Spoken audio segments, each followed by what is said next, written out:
We have seen why the Roman Colosseum was a marvel of technology by any measure. The stands were carefully designed to reflect class-ruled Roman society. Crowd control was not an afterthought. It was an important design consideration. Elevators could move huge animals. Aqueducts could pipe in massive quantities of water on demand. But the reputation of the Colosseum does not rest on its engineering prowess. The legend was inspired by the men who fought and died within its walls, the gladiators. But in the same way that legend has obscured the real story of the Colosseum, so too has legend obscured the real story of the gladiators. Most people imagine gladiatorial combat as a fight to the death, and that all gladiators were basically the same, armed with a sword and shield. But historical evidence paints a different picture.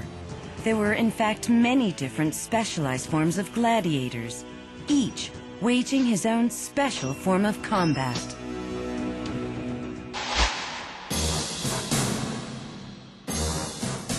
The most common combatant was the Murmillo. Based on the Roman legionary, he was heavily armored with a long curved rectangular shield, the scutum, a short sword, padded protection on his right arm, and a short leg protector, or greave, on his left leg. The secutor was a variant on the Murmillo, differing only in his helmet, which was less ornate, and the eye holes, which were much smaller. The hoplomachus, based on a Greek soldier, bore a small round shield, a long lance, and 2 high greaves. The threx had a medium-sized squared shield, greaves to the knees, and a curved sword. The strangest fighter of all was the retiarius, with no protection aside from a shoulder shield. His weapons were paltry, a net, a trident, and a short dagger. What were their fights like? Unsolved History's investigation begins with a painting, one that has molded our perception of gladiatorial combat more than any other image. In 1872, French painter Jean-Léon Gérôme created this famous work, Pollice Verso. Gérôme made every effort to get the historical details right. Most people think he succeeded. In fact, this image inspired the look of the film Gladiator. Unsolved History will put Gérôme's depiction to the test. When we look at Gérôme's interpretation, we see 2 sections of seats in the lower portion of the Colosseum, but there should actually be 4. The emperor here is sitting in his grand chair, and yet no netting that surely would be there to protect him. If the seating arrangement is wrong, perhaps we should look closer at Gérôme's rendition of gladiatorial combat. It appears that it's a mass combat in which the sole survivor, the last man standing, is the victor. Was this the way gladiators fought? The victorious gladiator now glances up at the first row of Vestal virgins who are gesticulating the Pollice Verso, which is the Latin term for turned thumb. Gérôme translated turn thumb as thumbs down, but that was just a guess. Did Romans ever make this now famous gesture?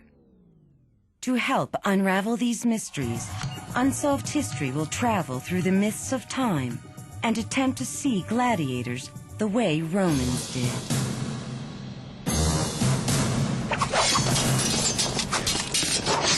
Gladiatorial combat was very, very professional, and the gladiators were highly trained. One should think of it perhaps in terms of the modern boxer or the fencer. Military historian Marcus Junkelmann knows more about gladiatorial combat than anyone since Roman times. He's even created his own troupe of fighters. This practical research gives him an insight that history books lack.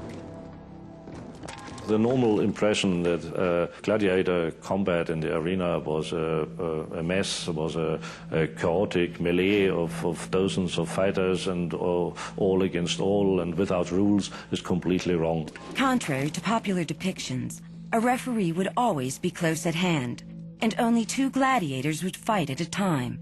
The Romans also had specific formulas for pairing types of gladiators. This is a classic couple of large shield men, the Momillo, against a small shield man, the Trax or Thracian. The Momillo is very well protected in front of him, while the Thracian, with his small shield, will circle around him to get into his flank. And he has a curved sword. He can try to stab around or beneath the shield of his adversary. The Murmillo could also battle the Hoplomachus, whose extra reach with a long lance was balanced out by his weaker defense, a small round shield. Some gladiator types, like the Equus and the Provocator, were pitched against fighters of the same type, but the Romans seemed to love odd pairings. The Retiarius is the most lightly armed type of gladiator, only protected by a small bronze shield on his left shoulder.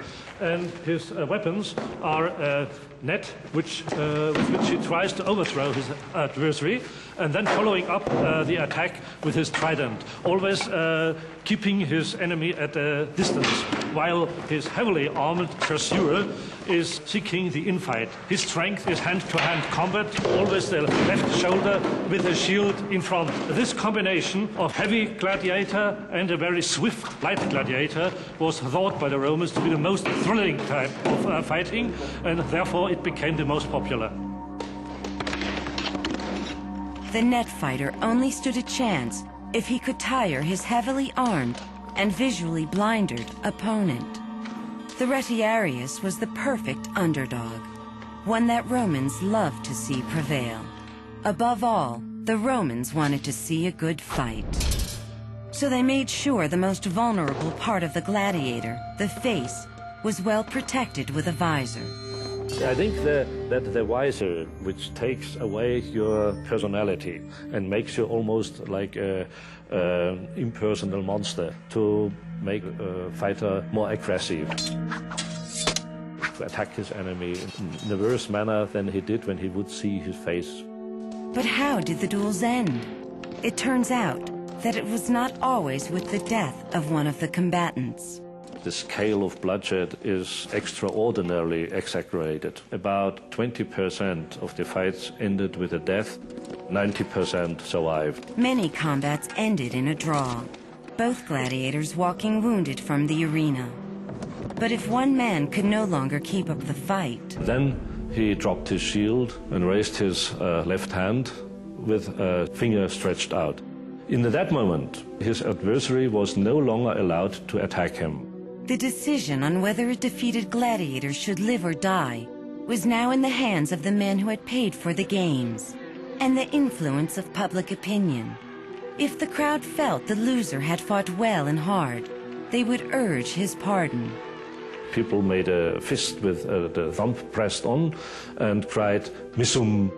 Then he was beaten but alive and could leave. But if the crowd judged him a coward, or he was too badly injured to recover, this would be his end.